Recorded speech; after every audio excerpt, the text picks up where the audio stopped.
Olá pessoal, nesse vídeo vamos continuar a solução do problema da barra com carregamento distribuído.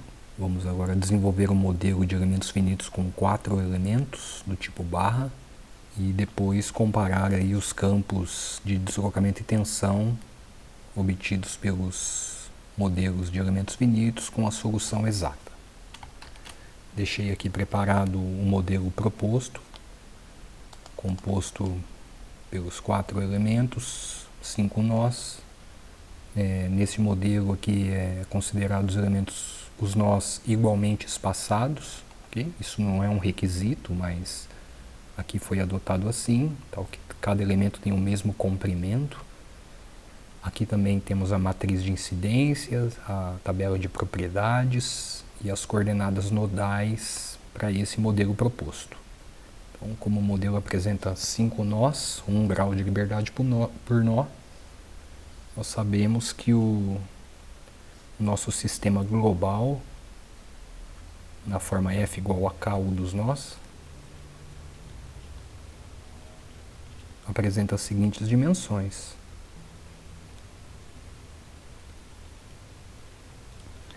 Então, para iniciar o desenvolvimento desse sistema de equações, nós começamos aqui com a montagem, com a determinação da matriz de rigidez dos elementos.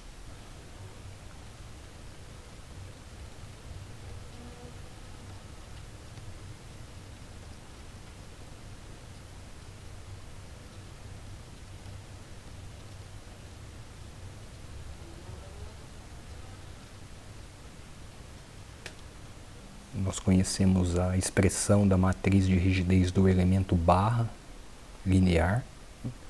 Como nesse caso o módulo de elasticidade, a área e o comprimento é o mesmo para todos os 4 elementos, nós vamos ter a mesma matriz de rigidez para todos eles. Vou anotar a expressão delas aqui.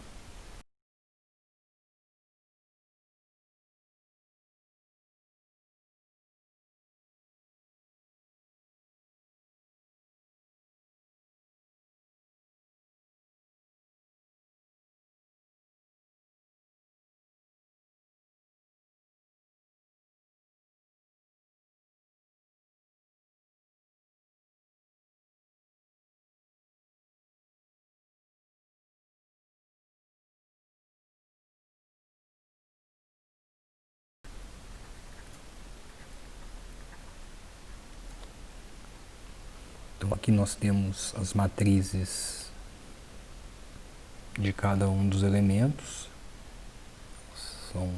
apresentam os mesmos valores, dadas aqui em Newton por milímetro, porém a marcação dos graus de liberdade deve obedecer aqui à matriz de incidência. Okay? Vou executar a marcação dos graus aqui.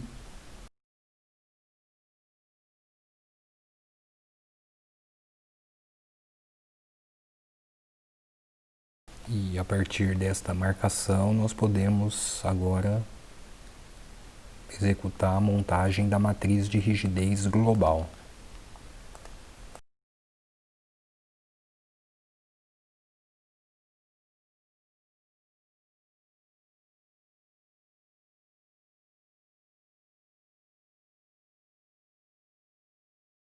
A matriz de rigidez global ela é montada a partir da matriz de cada um dos elementos.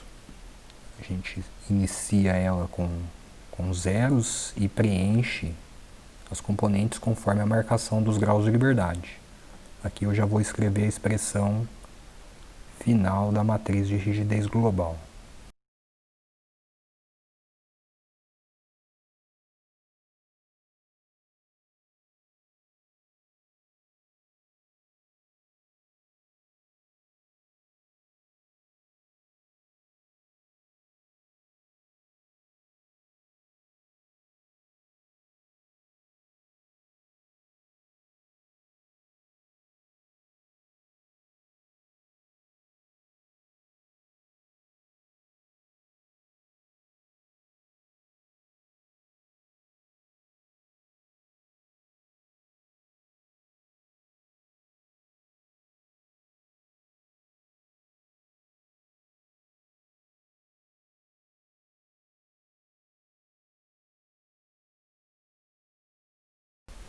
Bom, então aqui nós já determinamos a matriz de rigidez global.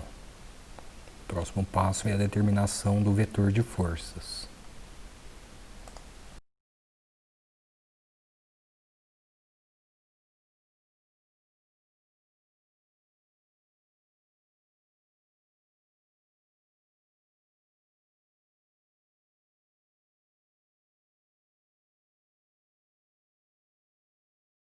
Bom, sabemos que o vetor de forças global F é dado pela soma de várias parcelas. A parcela P referente às cargas pontuais, que nesse caso não temos no modelo. Então aqui é um valor que não... valor nulo. O vetor de forças de reação, que ocorre nas posições de condições de contorno essenciais, um vetor de forças de superfície, que nesse modelo também não temos, e o vetor de forças de campo. O vetor de forças de campo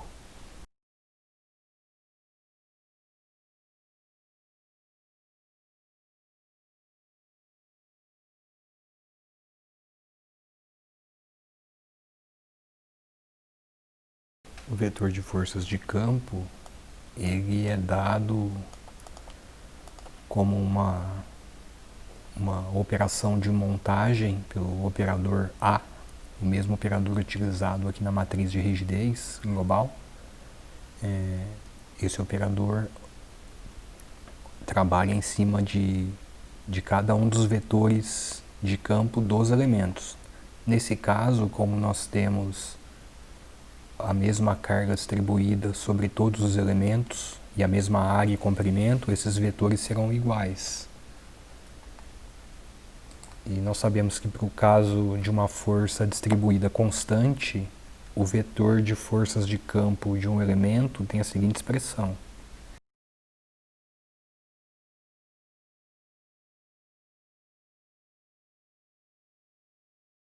Então essa é a expressão para o vetor de forças de campos de um elemento E, no caso de uma força de campo constante.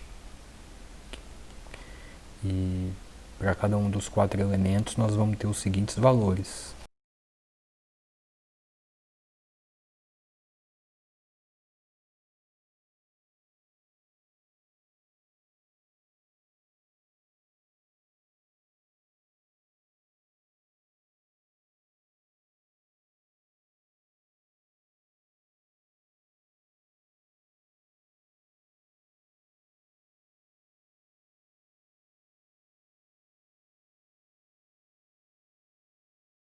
Então aqui estão os vetores de força de campo de cada um dos elementos. Eles apresentam os mesmos valores, porque a carga distribuída é a mesma e o comprimento é o mesmo.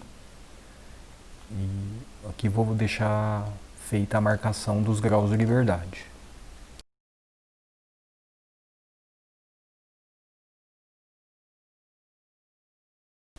Com a marcação desses graus de liberdade, a gente pode fazer a montagem do vetor global.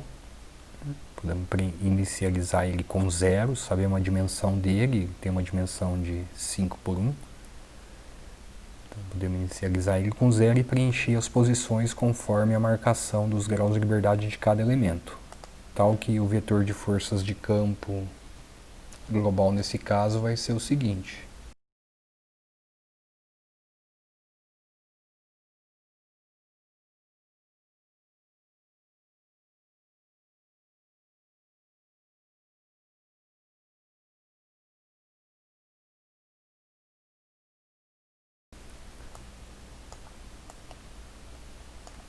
Então esse é o nosso vetor de forças de campo global, né, montado com base nos vetores de cada um dos elementos. E agora vamos escrever o vetor de forças de reação.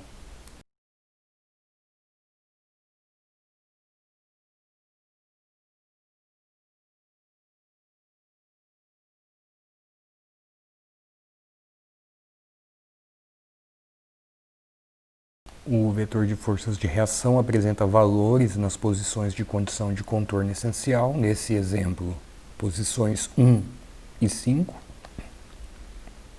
grau de liberdade 1 e 5, tal que nós podemos escrever a expressão do vetor de forças F.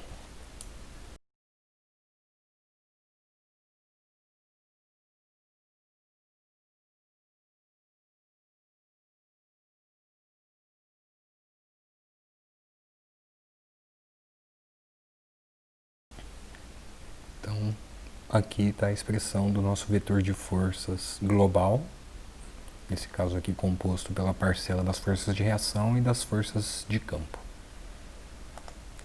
Agora podemos escrever o vetor de deslocamentos nodais e aplicar suas condições de contorno.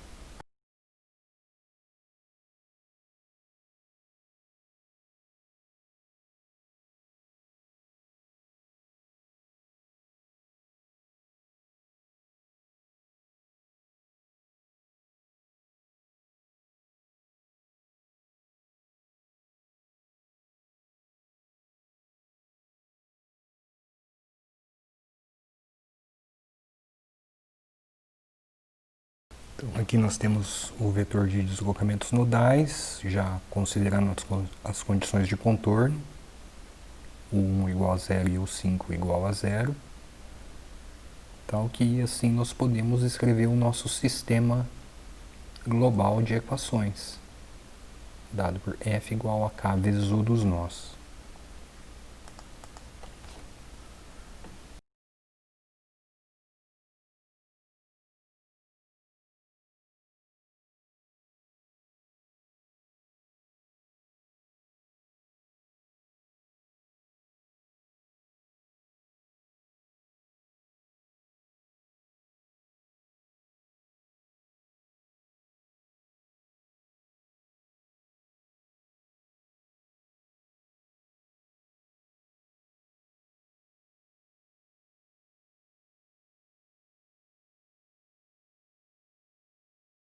Então aqui está o nosso sistema global de equações. A solução desse sistema fornece como resultado os deslocamentos o 2, o 3 e o 4.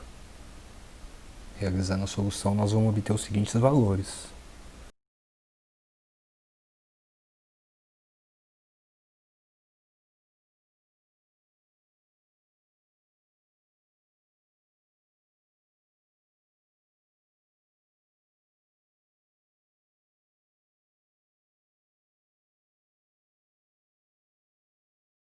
Então, esses são os deslocamentos nodais. E agora, com base nesses deslocamentos e com as funções de forma de cada um dos elementos, nós podemos escrever os campos de deslocamento e, consequentemente, o campo de tensão para cada um deles.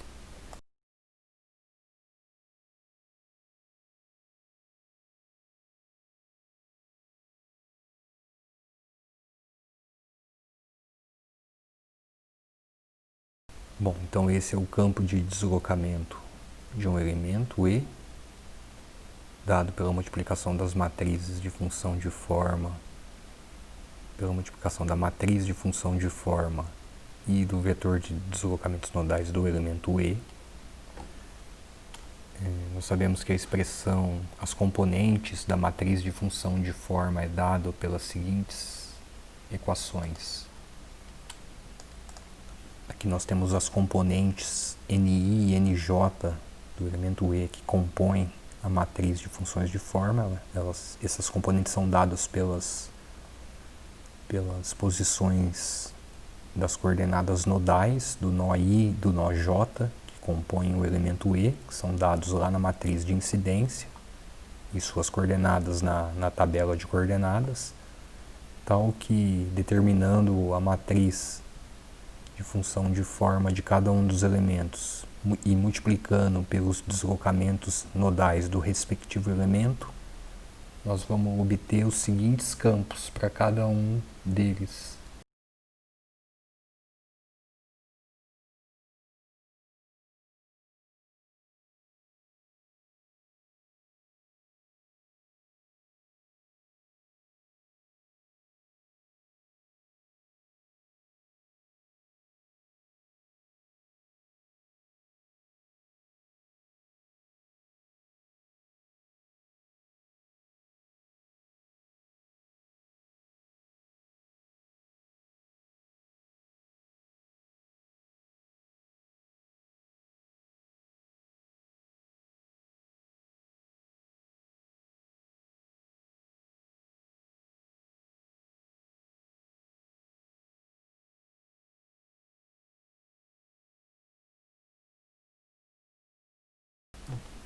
Então aqui nós temos o campo de deslocamento de cada um dos elementos e o respectivo intervalo de validade da função.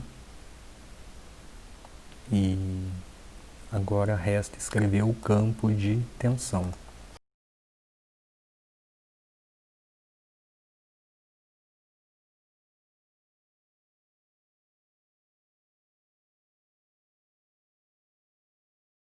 Nós sabemos que o campo de tensão é dado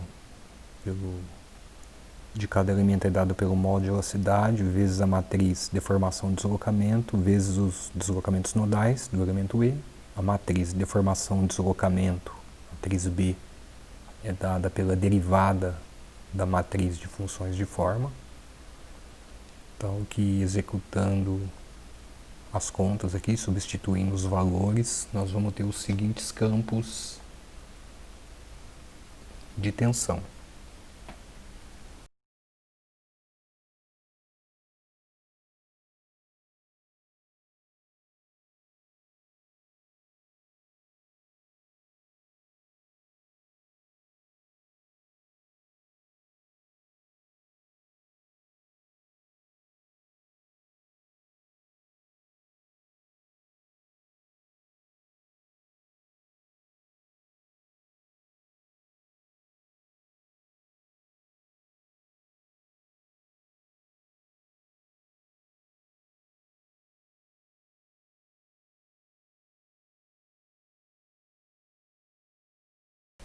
Então aqui são os campos de tensão para cada um dos elementos, com os seus intervalos de validade. O campo de tensão é constante, uma vez que o campo de deslocamento é linear. E agora podemos fazer a comparação entre as soluções obtidas pelos modelos de elementos finitos com a solução exata. Bom, pessoal, essas aqui são as curvas que comparam o campo de deslocamento e o campo de tensão da solução exata com a solução do modelo de elementos finitos. A primeira curva aqui, referente ao campo de deslocamento, nós temos a curva em azul, o modelo com 2 elementos, e a curva em vermelho, o modelo com 4 elementos. E a curva em preto aqui é a solução exata, determinada a partir da forma forte. Então, podemos ver aqui o efeito do refinamento da malha, né? Como o campo de deslocamento tende a buscar a solução exata. Um outro fato aqui é que os valores nodais para problemas unidimensionais correspondem com os valores exatos, né? Que é chamado de superconvergência. Para problemas planos ou tridimensionais isso não necessariamente acontece, né? E no caso do campo de tensão, aqui nós também temos a curva em azul, modelo com 2 elementos, e a curva em vermelho, o modelo com 4 elementos. São valores constantes dentro do domínio de cada elemento. E a curva em preto aqui, a solução exata, né, dado aqui pela derivada do deslocamento vezes o módulo de elasticidade. Varia linearmente a tensão ao longo do comprimento da barra. E aqui também podemos ver aqui que o campo de tensão tem um erro obviamente maior, né, na aproximação, e uma prática comum em softwares de elementos finitos é realizar a média nodal de 2 elementos que compartilham o mesmo nó, né? Então aqui podemos ver aqui que se a gente escolher o elemento 1, o nó J dele tem um valor, o próximo elemento, o nó que compartilhado, tem um valor de tensão diferente, né? Que dá essa descontinuidade do campo de tensão. Isso a gente chama de, uma vez que o campo de deslocamento tem continuidade C0, o campo de tensão tem uma continuidade C-1. Bom, então é isso, pessoal. Um abraço, até a próxima.